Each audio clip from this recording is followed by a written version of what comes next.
Good. So, welcome back. Okay, in my last video, I invited you to comment on my methodology for testing antennas. Now, in the main, you felt it was a fair approach. You know, first doing, I did receive first and then transmit, both using the same pattern. So that's AB, AB, AB in 2-minute time slots. So it's about it's like a 24-minute job, really. Now, this was to reduce the effect of hour-to-hour or day-to-day propagation changes. And at the time, I happened to use 2 different call signs. But you don't need to, because since then, I've repeated the tests using a single call sign. All you do is keep a strict time log of when you were transmitting and when you were receiving it and which antenna you were using and that sort of thing.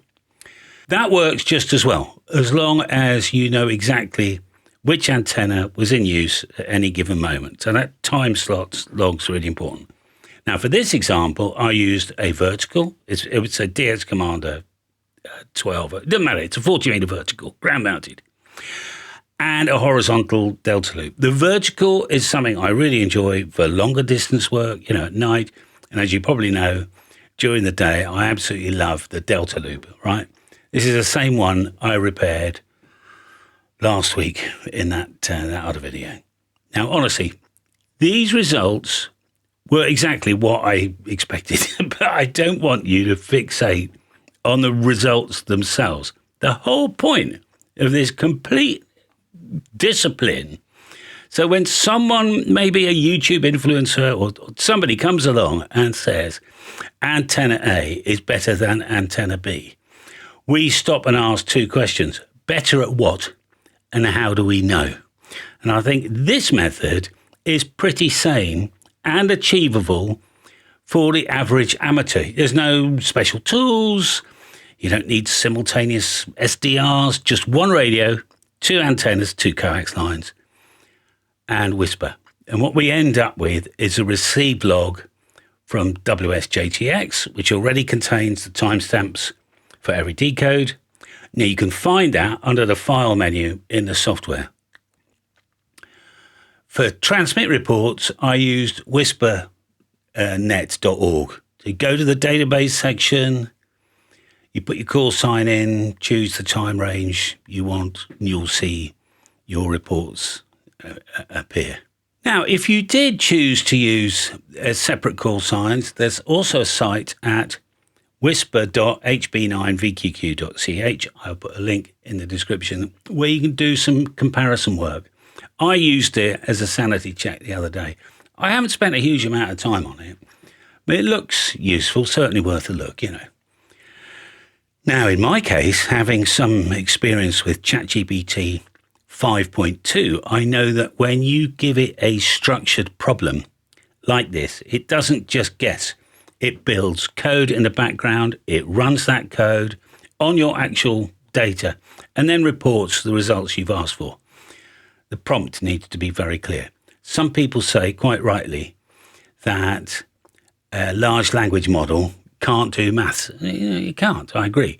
But many programmers now use tools like this as a coding sidekick. It's very good at writing and running analysis code, so rather than guessing an answer.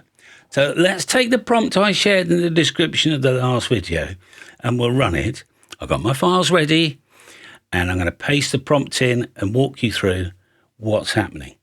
We'll do this part live so you can see exactly what I am doing. Hello, ChatGPT. Copy that.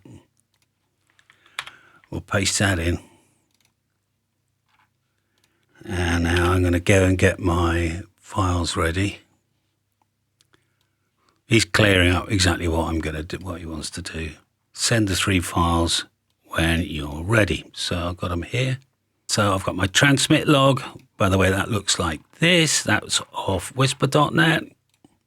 I've got my receive log straight out of, what's this? Hang on a minute. I don't know what it is. That's my time slots log, which antenna I was on at any one time. And then I've got my receive log straight out of WSJTX. Right, so we'll take all these 3 and I'm pasting them in.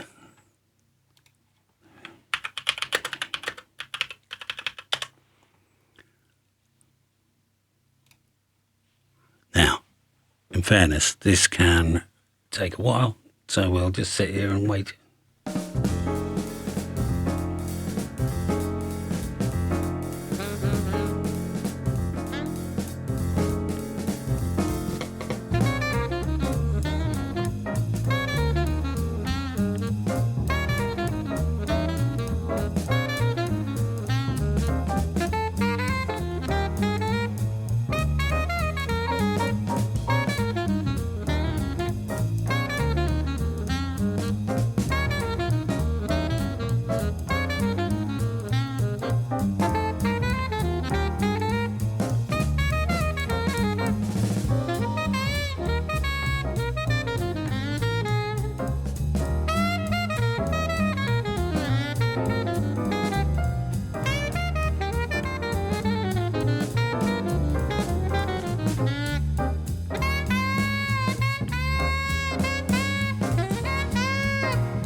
All right, so it looks like we've got a transmit summary.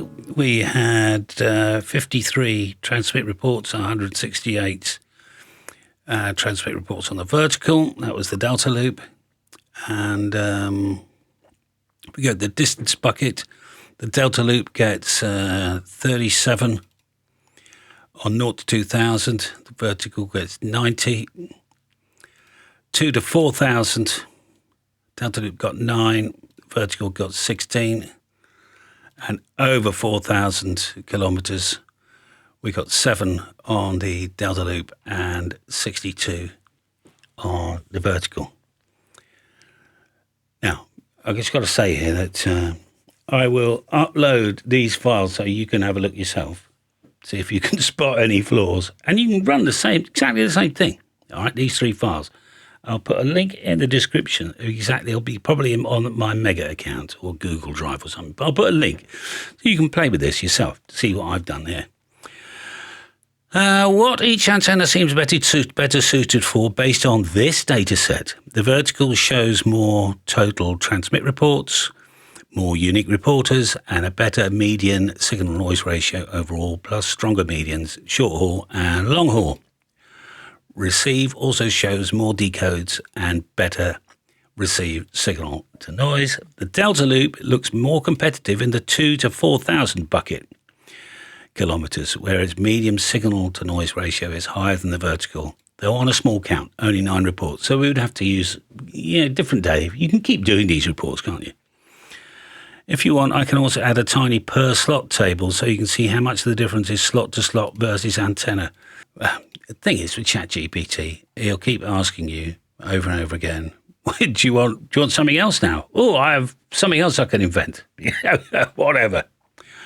So, okay, where does that take us now? Now, some people worry about propagation. And yes, of course, propagation plays a part. During the day, the delta loop should come out on top. And in the evening at night, the vertical would tend to win. But I haven't got coils or anything else. I know exactly how these antennas are supposed to work. All right. So, just let them do it. And that's exactly why I chose 40 meters at night for this example. So we could have the horizontal and the vertical.